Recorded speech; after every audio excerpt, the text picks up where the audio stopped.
What's up, you guys? It's Matt here. So in this video, we're going to talk about the fact that I'm moving everything to crypto.com. As you know, I hold a lot that's in Coinbase Pro, and I need to talk about why I'm deciding to move a lot that's over in Coinbase Pro over to crypto.com and what's the idea behind it. Because a lot of people, ask me about staking and they ask me about gaining an APY and understanding that you have to leave a little bit out because of the fact that you don't want to make it seem like you're going to hold on to all of this for 3 months. Maybe some of your prices will be hit. And we need to talk about that. So before we get started, make sure you guys hit that like button, hit that subscribe button, hit the notification bell for more videos like this one. Also, make sure you check out some of the links down below. It does help out the channel. And if you guys want to follow me on Twitter at Perry8K, you can definitely follow me over on that platform. But we're here to talk about cryptocurrency. I think where we should start out is just understanding where the market is today. So if we look at the entire crypto market, let's just refresh this so we have a full refreshed, I can't say that, refreshed slate. We have a fresh slate on our hands here. We're looking at about 0.61% decrease today. We're at $2.16 trillion, which is still, we're over that 2 trillion mark. And let's see if we can continue to see that growth. I said that we probably will see some negative days within this week, and we might see more of a bull run for a lot of the days. Most of the days we're going to see it down like maybe 1%, or I guess a couple of days we'll see it down about 1%, or maybe 2%. But then the large days we'll see it increase quite a bit. You can see Bitcoin's dominance has pretty much stayed the same. It's around 42.12%. Bitcoin is around $47,416, slightly down by 1% basically. Ethereum is down by 0.5%. You're seeing BNB that's down by 1%.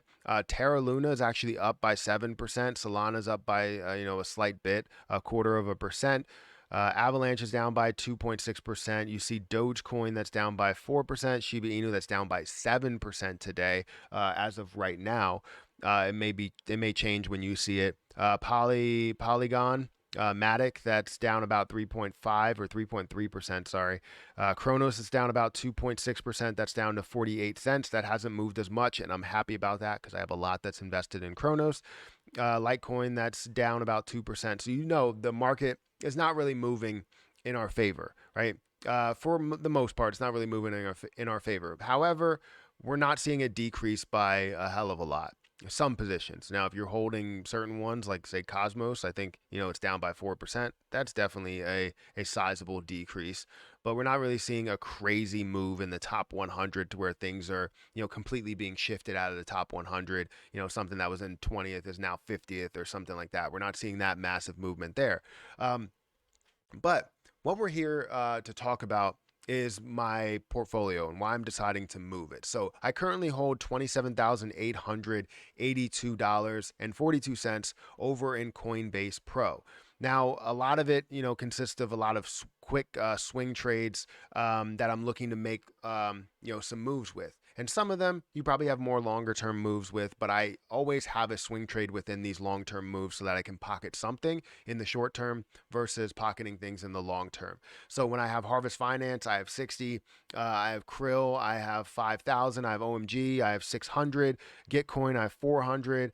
Compound, I have 15. Loopring, I have 1,300. Litecoin, and you get it, and so on and so forth. I have a lot of coins that's in here, a total of 27,864. Now, in crypto.com, I also have 17,000 over there. I have my long-term positions to where I'm staking those for a long period of time. So I decided to split those two into different areas.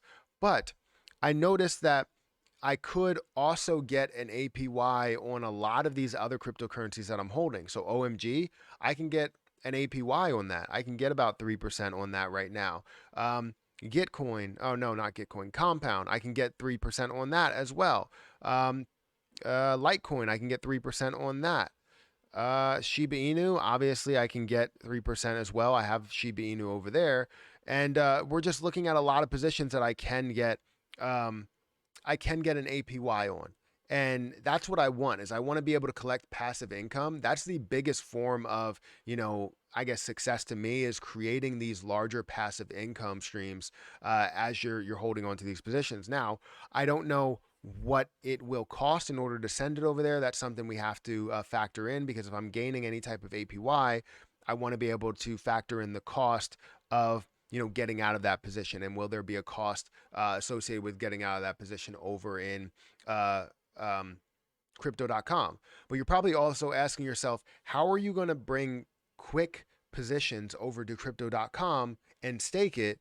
Wouldn't that make you not be able to sell it, right? You wouldn't have that liquidity that you have over in Coinbase Pro. Well, that's not necessarily true. You do have the liquidity that you have over in Coinbase Pro.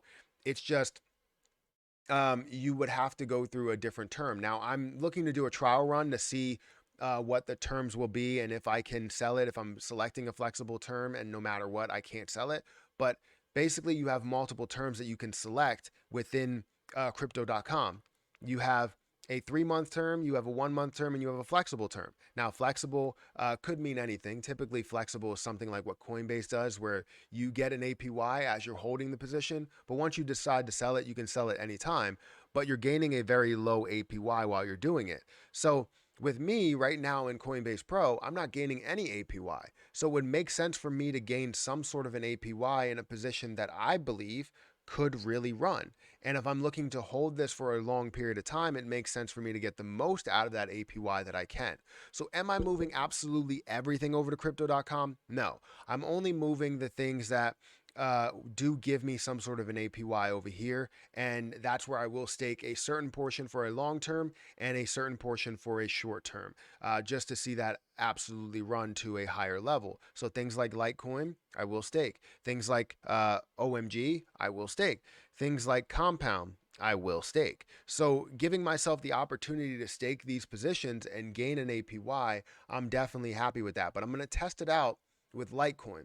I'm going to bring over my 8 Litecoin that I have over here, which amounts to about $1,000, my 8 Litecoin, and I'm going to stake it so that I can get to a point to where I'm holding, 10 Litecoin and gaining, let's say, off of that $1,000 every single week is something that I can end up gaining 1 Litecoin in a short period of time by having 1%, or I can hold it for a longer period of time and gain 3% on it, which would be a lot more, but I would also stake it for 90 days versus staking it for a flexible term. So we'll see how all of this ends up playing out, but I want to bring over Litecoin and see what that ability is to stake it for a flexible term. And then if we feel like it's going to take a while to end up moving, I will stake it for a longer term, maybe 2 to 3 months or so, and see what I can gain out of that.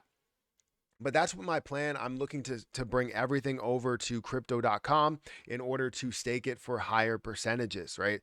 It just makes sense. Why am I holding something? I held it for, let's say, 7 months, right? This whole entire time that it's been coming down, I held it for this long. Why was I not smart enough to bring this over to crypto.com and gain an APY? So that's what I'm doing right now. And I'm moving a lot over there to probably a flexible term.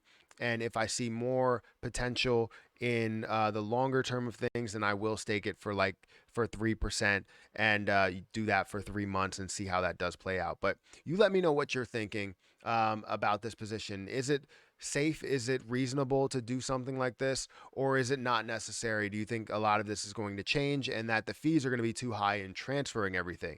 That's something we have to look into as well, because if we're getting a fee taken out, then staking it is really just making up that fee, and then whatever fee we have with selling the position is not good as well. So anyways, make sure you guys hit that like button, hit that subscribe button. Thank you guys for watching. I can't wait to do all of this, and hopefully it does work out, but we'll see. Hit that like button, hit that subscribe button, follow me on Twitter at Perry8K, and I'll catch you guys in the next one.